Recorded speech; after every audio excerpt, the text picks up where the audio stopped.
Driving লাইসেন্সের medical certificate ফর্মটি পূরণ করতে গিয়ে আপনারা অনেকেই ভুল করে ফেলেন।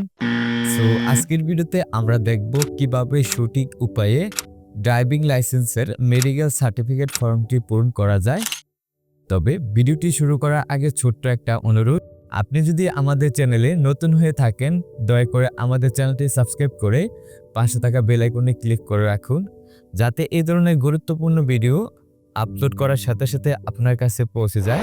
অলরাইট, আমরা প্রথমে ড্রাইভিং লাইসেন্সের জন্য যে মেডিকেল সার্টিফিকেট ফর্ম সেটাকে আমরা ডাউনলোড করব। অ্যান্ড ডাউনলোড করার জন্য আপনি আপনার হাতের মোবাইল ফোন অথবা পিসি যে কোনো একটি ব্রাউজার ভিজিট করবেন। অ্যান্ড ভিজিট করে আপনাকে সার্চ বারে টাইপ করতে হবে মেডিকেল সার্টিফিকেট ফর্ম।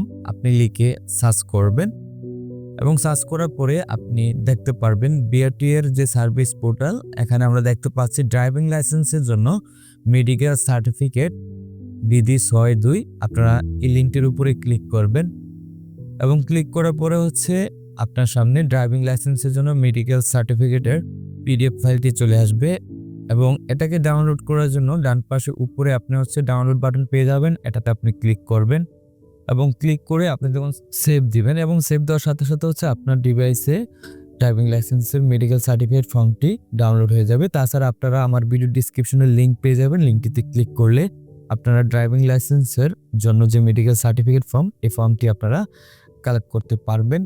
ওকে, এখন আমরা দেখব মেডিকেল সার্টিফিকেট ফর্মটি কিভাবে সঠিক উপায়ে ফিল আপ করা যায়।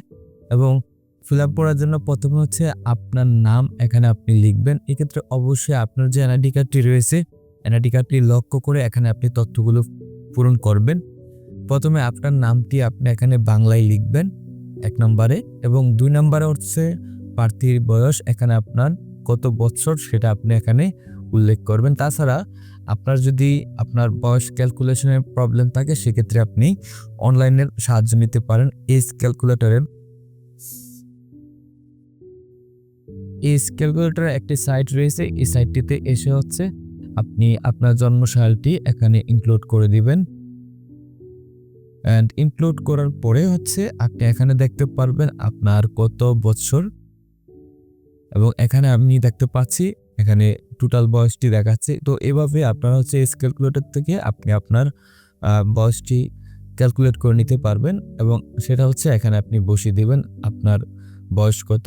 তারপরে ৩ নম্বরে দৃষ্টিশক্তির কোনো ত্রুটি আছে কিনা, থাকলে প্রয়োজনীয় চশমা দ্বারা সঠিক করা হয়েছে কিনা, অর্থাৎ আপনার যদি চোখে কোনো সমস্যা থেকে থাকে সেটা আপনি এখানে উল্লেখ করবেন। এবং যদি আপনার কোনো দৃষ্টিশক্তির ত্রুটি না থাকে সেক্ষেত্রে আপনি নাই লিখে দেবেন। ওকে, তারপরে ৩ নম্বরের ভিতরে আমরা এখানে খ নম্বরে প্রশ্ন দেখতে পাচ্ছি যে প্রার্থী সহজে সবুজ ও লাল রং চিহ্নিত করতে পারেন কিনা। যদি আপনি রং চিহ্নিত করতে পারেন এখানে হ্যাঁ লিখে দিবেন। তারপর প্রার্থী রাতকানা রোগে ভুগিতেছেন কিনা। যদি আপনি রাতকানা রোগে ভুগে থাকেন সেক্ষেত্রে এখানে হ্যাঁ লিখে দিবেন।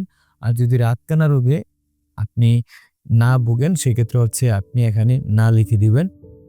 ওকে, যেহেতু অবশ্যই আপনি একটি ড্রাইভিং লাইসেন্স করবেন, আসলে আপনি এখানে আপনার এই প্রবলেমগুলো থাকার কথা না। তারপর ঘ নম্বরে প্রার্থীর বধিরতা রোগে ভুগিতেছেন কিনা, অর্থাৎ আপনি কানে শুনতে কোনো প্রবলেম হয় কিনা সেটা আপনি এখানে উল্লেখ করবেন। এবং যদি আপনার বধিরতা না থেকে থাকে সেক্ষেত্রে আপনি এখানে না লিখে দিবেন। তারপর ৪ নম্বরে আমরা দেখতে পাচ্ছি মোটরযান চালনায় অক্ষম এরূপ অঙ্গহানি প্রার্থী রয়েছে কিনা, অর্থাৎ আপনি মোটরসাইকেল চালাতে অক্ষম এরকম কোনো অঙ্গহানি আপনার রয়েছে কিনা। যেহেতু আপনি ড্রাইভিং লাইসেন্স করবেন, আপনার এরকম অঙ্গহানি থাকার কথা না ড্রাইভিং লাইসেন্সের জন্য। সো আপনি এখানে লিখে দিবেন যে নাই, বা না লিখে দিবেন যে ড্রাইভিং লাইসেন্স চালনায় অক্ষম এরকম কোনো অঙ্গহানি প্রার্থীর রয়েছে কিনা, এখানে আপনি নাই লিখে দিবেন। তারপরে ৫ নম্বরে মদ বা ড্রাগ আসক্তির কোনো লক্ষণ প্রার্থীর রয়েছে কিনা, থাকলে হ্যাঁ দিবেন, না থাকলে না দিবেন।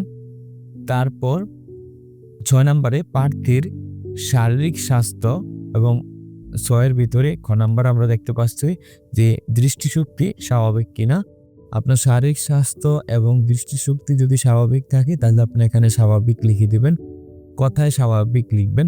তারপরে 7 নম্বরে প্রার্থীর শনাক্তকরণ চিহ্ন যদি থেকে থাকে, অর্থাৎ অনেকের শরীরে বিভিন্ন কাটা, দাগ কিংবা তিল থাকে, এরকম কোনো যদি স্পেশাল সাইন থেকে থাকে আপনার বডিতে, সেক্ষেত্রে আপনি সেটা এখানে উল্লেখ করবেন।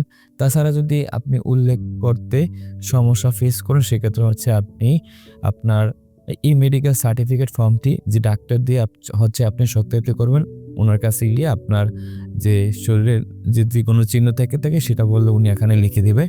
এবং আমি এত দ্বারা প্রত্যয়ন করিতেছি যে নিম্নে সংযুক্ত ছবি উপরে বর্ণিত প্রার্থীর, অর্থাৎ আপনি যে এই মেডিকেল সার্টিফিকেটটি পূরণ করবেন, সেক্ষেত্রে হচ্ছে একজন রেজিস্টার্ড ডাক্তার কর্তৃক আপনাকে এই সার্টিফিকেট ফর্মটি হচ্ছে সত্যায়িত করতে হবে বা পূরণ করতে হবে। নর্মালি হচ্ছে ডাক্তাররা হচ্ছে এটা পূরণ করে না, আপনাকে হচ্ছে পূরণ করে তারপর হচ্ছে ডাক্তারের কাছে নিয়ে যেতে হয় এবং দেন হচ্ছে উনি সত্যায়িত করে দেয়। তারপর হচ্ছে এখানে একটি আপনার সদ্য তোলা পাসপোর্ট সাইজের রঙিন ছবি এখানে অ্যাটাচ করতে হবে এবং সে ছবিটির উপরে হচ্ছে আপনার ডাক্তারের স্বাক্ষর ও সিল থাকতে হবে। তারপর ডান পাশে হচ্ছে এখানেও কিন্তু ডাক্তারের স্বাক্ষর এবং ওনার নামের সিল, তারপর ডাক্তারের রেজিস্ট্রেশন নাম্বার মাস্ট বি এখানে ইনক্লুড করতে হবে। যে ডাক্তারের কাছ থেকে হচ্ছে আপনি এটা সত্যায়িত নেবেন, ওনার রেজিস্ট্রেশন নাম্বারটা এখানে অবশ্যই ইনক্লুড করতে হবে। সো এই ছিল আজকে আমাদের ড্রাইভিং লাইসেন্সের জন্য মেডিকেল সার্টিফিকেট পূরণের প্রসেস। যদি ভিডিওটি ভালো লেগে থাকে, রিকোয়েস্ট করব আমাদের চ্যানেলটি সাবস্ক্রাইব করে রাখুন, যাতে এই ধরনের গুরুত্বপূর্ণ ভিডিও আপলোড করার সাথে সাথে আপনার কাছে পৌঁছে যায়। দেখা হচ্ছে নতুন কোনো ভিডিওতে, সে পর্যন্ত ভালো থাকুন, সুস্থ থাকুন, আল্লাহ হাফেজ।